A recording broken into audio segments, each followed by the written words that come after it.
আসসালামু আলাইকুম দর্শক, আজকে আমি আপনাদের জন্য নিয়ে এসেছি ঢেঁড়স ভাজি। খুবই সহজ একটা রেসিপি, আপনারা সবাই পারেন আমি জানি, এবং আমি যেভাবে ভাজি করি সেই রেসিপিটি আজকে আপনাদের সাথে শেয়ার করব। তাহলে ফ্রেন্ড, চলুন দেখে নিই ঢেঁড়স ভাজি। চুলায় একটি প্যান বসিয়ে গরম করে নিয়েছি। এখন আমি এখানে 4 টেবিল চামচ সরষের তেল দিয়ে দিয়েছি। তেলটা গরম হয়ে আসছে। এখন আমি এখানে দিয়ে দিচ্ছি পেঁয়াজ কুচি। পেঁয়াজ কুচি এখানে আমি 1 কাপ পরিমাণে দিয়েছি, কারণ ঢেঁড়স ভাজিতে পেঁয়াজ কুচিটা একটু বেশি দিলেই খুব ভালো লাগে। আর দিয়ে দিচ্ছি 3টে কাঁচামরিচ, মাঝখান থেকে চিড়ে রেখেছি। পেঁয়াজ এবং তেলের সাথে কাঁচামরিচটা ভেজে নিলে খুবই সুন্দর একটা ফ্লেভার আসে এবং খুবই ভালো লাগে। এখন আমি পেঁয়াজটাকে খুব ভালো করে ভেজে নেব।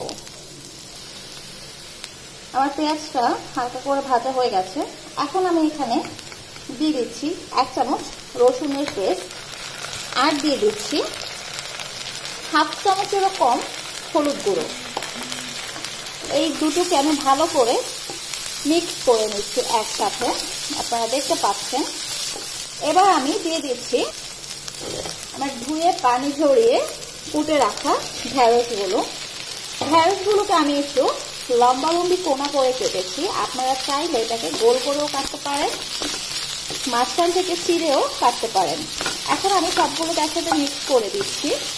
আর আমি এই ভাজিটা সম্পূর্ণ করব হাই হিটে, কোনো প্রকার চুলা কমানো যাবে না, এবং এটাকে আমি ঢাকাও দেব না। আর আমি এটাকে সরষের তেলে ভাজিটা করছি, আপনারা চাইলে রেগুলার রান্নার তেলেও করতে পারেন। এখন আমি এটাকে একটু নেড়ে চেড়ে ভাজবো। এবার দিয়ে দিচ্ছি আমি লবণ। লবণটা অবশ্যই সবাই সবার স্বাদ অনুসারে দেবেন।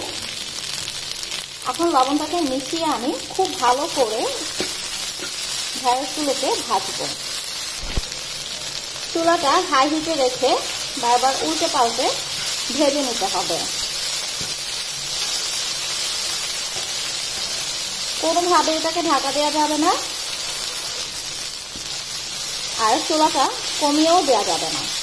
সম্পূর্ণ হাই হিটে রেখে ঢেঁড়সটাকে ভেজে নিতে হবে। আমার ঢেঁড়স ভাজিটা হয়ে গেছে, আর ঢেঁড়সের কালারটা এরকম রেখেই নামাতে হবে। তাহলে এটাকে আমি এখন সার্ভ করব। আপনারা দেখতে পাচ্ছেন আমার ঢেঁড়স ভাজিটা হয়ে গেছে, আর ঢেঁড়সের কালারটাও কিন্তু সবুজ আছে, এবং এটা খেতেও খুব টেস্টি। আর আপনারা দেখতে পাচ্ছেন যে এটা কিন্তু ঢেঁড়স যেরকম পিচ্ছিল হয়ে যায়, ভাজিটা কিন্তু সেরকম পিচ্ছিল হয়নি। আপনারা যারা ঢেঁড়সের পিচ্ছিল হওয়ার কারণে ঢেঁড়স খেতে পারেন না, তারা অবশ্যই এই ভাজিটি ট্রাই করে দেখবেন। আশা করি আপনাদের ভালো লাগবে। ভিডিওটি ভালো লাগলে শেয়ার এবং লাইক করবেন। আর যদি ভিডিও সংক্রান্ত কোনো প্রশ্ন থাকে তাহলে অবশ্যই কমেন্ট বক্সে আমাকে জানাবেন, আমি উত্তর দেওয়ার চেষ্টা করব। আর যারা এখনো আমার চ্যানেলটি সাবস্ক্রাইব করেনি তারা প্লিজ প্লিজ প্লিজ আমার চ্যানেলটি সাবস্ক্রাইব করে ফেলুন, আমার পরবর্তী ভিডিওগুলো খুব দ্রুত দেখার জন্য। আজকে এই পর্যন্তই, আবার চলে আসবো নতুন কোনো রেসিপি নিয়ে। সে পর্যন্ত সবাই ভালো থাকবেন, আমার জন্য দোয়া করবেন। আল্লাহ হাফেজ।